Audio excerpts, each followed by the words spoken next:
Itong ating maximizer na to, no, dito ko na lang po sasagutin po yung inyong tanong para lahat makakapanood, para kasi mahirap po magturo sa chat lalo na pag marami kayong processor. So uulitin ko po, no. So hindi ko man to i-actual ngayon dahil gabi na hindi ako naka-setup, no. So paano daw to ikino-connect? Unang-una, ang gamit lang nila ay isang audio mixer. Tapos isang amplifier integrated, tapos dalawang speaker lang na D15. So, gusto kong bumili niyan para medyo lumakas, gumanda yun, or luminis, or sabi nila, kuminis ang tunog ng aming mga sound or ng aming speaker. So, paano nga daw i-connect? So, gagawin ko lang to ng, verbal, ano ba tawag doon? Verbal na tutorial, no? Kasi may mga actual na po ako nito. Napakarami ko na pong actual na ginawa nito. Balik-balikan nyo lang yung video. Pansamantala, ito po ay verbal lang or ikukwento ko lang muna sa inyo. Sigurado makukuha nyo naman yan Simple lang. Okay? So, mula sa audio mixer po ninyo. Ang audio mixer po ninyo, lalo na yung mga integrated, yung hindi po powered, passive lang. Okay? Pag sinabing passive, nangangailangan po ng amplifier, no? Ganito yan. Yung main output, uulitin ko, main output ng inyong audio mixer, depende po sa cable ninyo. Kasi may mga main output po na ang output nila ay RCA, PL jack, or mas kilala sa mas kilala sa tawag na jack, dalawa yon, di ba? Left and right yan 6.35 yon.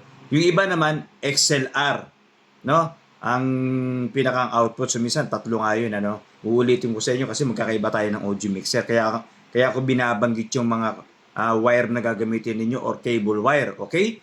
From main output, bahala kayo sa wire kasi di ko alam ang audio mixer ninyo, left and right. I-connect po ninyo dito sa input. May mababasa po kayo dito na input. Left and right. Input po Ulit, para hindi po kayo nalilito. Mula output ng inyong audio mixer, nakakonect po sa input nitong ating tinatawag na maximizer. Okay. Dahil nakakonect na po yung inyong input dito, meron po itong output. Okay? Depende sa cable kasi may jack yan, no? Or XLR. Depende po sa inyo, Basta laging tatandaan po ninyo, from main output ng audio mixer papunta ng input ng maximizer. Then, meron po itong output. Okay? Yung output nito, i-connect po ninyo sa inyong integrated amplifier. Pag sinabing integrated, ito po yung mga maraming pitan. May FM, may Bluetooth, may USB, di ba? May mga bass, mid-high, may maraming pitan. Yun po yung integrated. Kaya ako lang binanggit yun kasi marami rin hindi nakakaalam. Ano daw ba yung integrated, no? So, okay? Yung output, left and right, i-connect po ninyo sa inyong input ng inyong amplifier. Dahil magkakaiba tayo ng amplifier, kadalasan po ang input ng amplifier ay TV. May nakasulat sa likod TV, merong ganun, Meron tinatawag na tuner, may AUX, AUX1, AUX2, may mga ganun pa nga yan.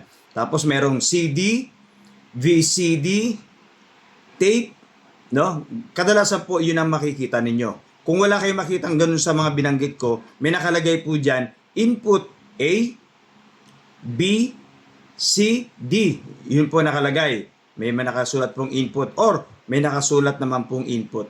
Kaya ako binabanggit yan kasi iba-iba po tayo ng audio mixer na ng amplifier na ginagamit. Yung iba sa Sakura wala naman nakalagay na AB lang, yung iba nga AUX lang nakalagay. So input po.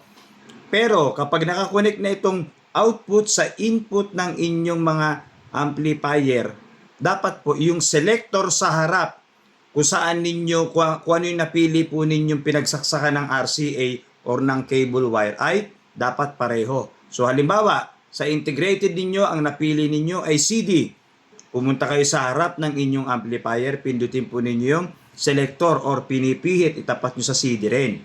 Ganun po yon para gumana po yan. Tapos, yung master volume ng inyong amplifier integrated, pwede namang nasa alas 12 or alas 3 yung pinaka main volume or master volume.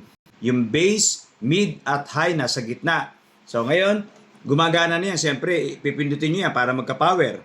Tapos, pipindutin po ninyo dito sa maximizer yung engage. Pag pinindot nyo yan, iilaw na po yan. Ang gagawin ninyo para matesting po ninyo, magpapatugtog po kayo ng mga paborito ninyo. O kung ano yung tingin nyo, halimbawa gusto nyo, mahilig kayo sa disco or love song, magpapatugtog po kayo. Siyempre, bovoluman nyo ngayon yung master volume ng inyong audio mixer. Magkukunik kayo ngayon sa audio mixer ng pwedeng Bluetooth, USB, or may wire. Depende po sa inyo. Microphone, pwede. Ngayon, halimbawa, may tumutugtog na sa audio mixer ninyo. Pagkapindot nyo ng ganyan yan, i-volume control po ninyo. Halimbawa, ito at ito. May mapapakinggan po kayo magbabagong tunog. So, halimbawa, parang gumanda yung bass ko Parang gumapang, gumanda, lumambot. Ano ba? Kung ano yung nakokontento kayo. Tapos, pag nilakasan nyo yung iba, yung nakalagay dito yung iba, process, low contour, may ganun pa, no? So, pag pinindot nyo yan, kung hindi nyo man alam sa ano ba yung process, din gawin niyo, pihitin ninyo para mapakinggan po ninyo kung ano yung nagbabago. Ganun lang po ang tunog kasi hindi nga po alam nung iba no, na ano ba yung contour, ano ba yung process, ano ba yung gano'n. Di, pag napindot nyo na yan, ibig sabihin ng process, pinaprocess niya na yung sound na gusto ninyo. Pinoproseso na. No? So, pihitin po ninyo, ang ganda na ng mid-high ko Saktong-sakto, mas gumanda yung tunog kapag meron. So, nakontento. Di ba? Kapag nakontento po kayo, yun po yung tamang pihit. Okay? So, kaya ito po ay pwedeng gamitin kahit wala kayong equalizer, kahit wala kayong maximizer, no? Kahit pa integrated, kagaya ng sabi ko kanina, kahit pa power amplifier ang paggamitan ninyo, pwede po.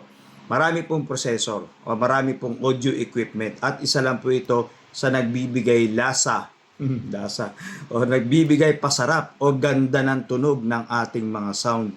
Kung hindi nyo kilala si Maximizer, no, subukan po ninyo. Okay? Sa TikTok account natin, makakabili kayo. May yellow basket tayo dyan. Johnny Luha po. No? So, subukan ninyo. Kahit hindi ko to inaktwal, balik-balikan nyo lang sinasabi kung makukuha po ninyo Pero kung gusto nyo talaga na actual, kahit pa ulit-ulit yung video na ginagawa ko, para lang ma-update, ginagawa ko po yan. Kung masipag naman kayo, balik-balikan nyo lang yung video na ginawa ko, yung mga naunang video ko, actual po. Meron po. Kahit isang amplifier lang pwede. Lalo na yan kung may subwoofer kayo. Ang ganda niyan, no? So, ito yung ating maximizer. Johnny Luha po ito.